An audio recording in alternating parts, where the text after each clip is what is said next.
It's time for another Cities Skylines expansion pack. This is the 5th one, and it arrives for $12.99 here in the US, and it's titled Green Cities. Yay? Gotta admit, as far as concepts for packs for Cities Skylines goes, this was very low on my personal list of things that I really wanted in the game, but I'm still curious, you're curious, we're all curious, so let's get serious about diving into this thing, which includes over 300 and something new assets. Eco-friendly buildings, services, specializations, policies, scenarios, and maps.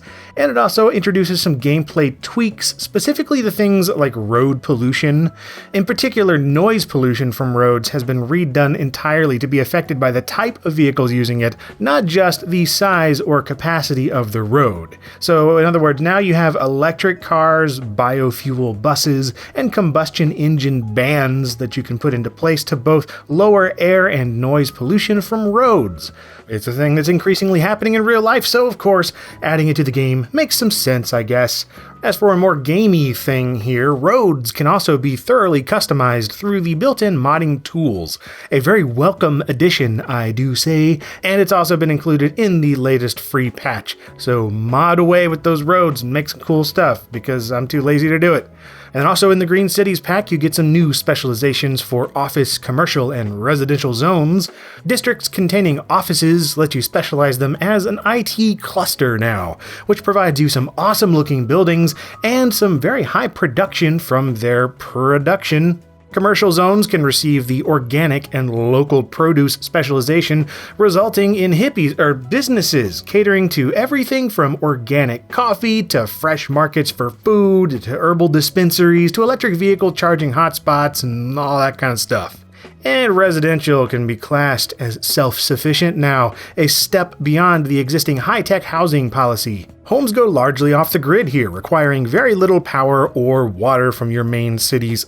However, while the high-rises look pretty futuristic and kind of fun to look at with their earthy exteriors, low density just looks gray and drab and kind of samey. The models themselves are nicely detailed and they seem more realistically proportioned, and they don't have that ridiculous color scheme going on, which I appreciate. But they all just sort of blend together. I don't know, it's a personal preference, but I still think that there could have been a little more color and variety. There's also a notable lack of grass in the yards of these lots. And before you say it's not eco-friendly to have grass in your yard, well, that may be true in some climates, sure. Drier places it makes sense to not have grass, but I built my city in a place where it rains almost every single day. Grass is everywhere by default, but as soon as they place down their gray, samey-looking buildings, the grass goes away. I don't really get it.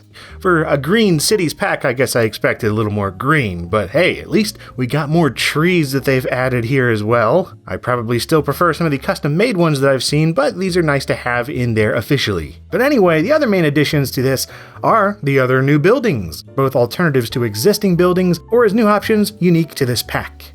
Almost all of them are more expensive because that's the price to pay for going green here, but the benefit is that they take up less power and water, output less pollution, or give you a new way to deal with old concerns. There are new leisure buildings, many of which also come in the latest patch. You get various gardens, parks, and havens of all sorts of sizes and shapes, including a ziggurat, a yoga garden, a place to learn about the birds and the bees, and several buildings that float on water. Aesthetically pleasing, but functionally the same. There are also alternatives to elementary school, high school, and universities, and respectively these come in the forms of a community school, an Institute of Creative Arts, and the Modern Technology Institute, or MIT, or MTI. I see what they did. There is also new resource buildings for water, power, and garbage, including a solar updraft tower that looks pretty rad, some geo and ocean thermal energy converters, cleaner options for sewage outlets and treatment, and recycling and garbage collection centers, the latter of which deals with water pollution by also floating out in the water like those restaurants and parks and other things. Oh yes, Georgie, they all float. And there's also a new monument, the Ultimate Recycling Center, because Ultimate Mortal Kombat was already taken, and I guess recycling normally is passé. Anyway, that's pretty much the city's green stuff pack, or whatever it's called. Overall, I like it.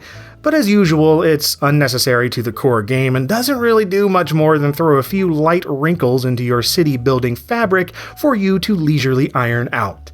I wish it added a bit more challenge or fixed up existing problems rather than just giving players a slightly different urban planning strategy. For some people, that's enough. They don't expect this to do anything more.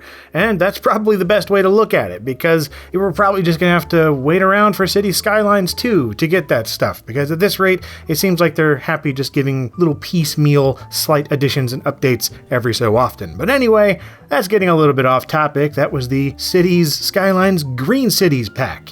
And if you enjoyed this look at this thing, then perhaps you'd like to see some of the other LGR episodes that I've put together. And there are new ones every Monday and Friday on a variety of topics, because I have interests that I can't keep aligned and I jump all over the place, and that's just what I do. But if you like that, then awesome.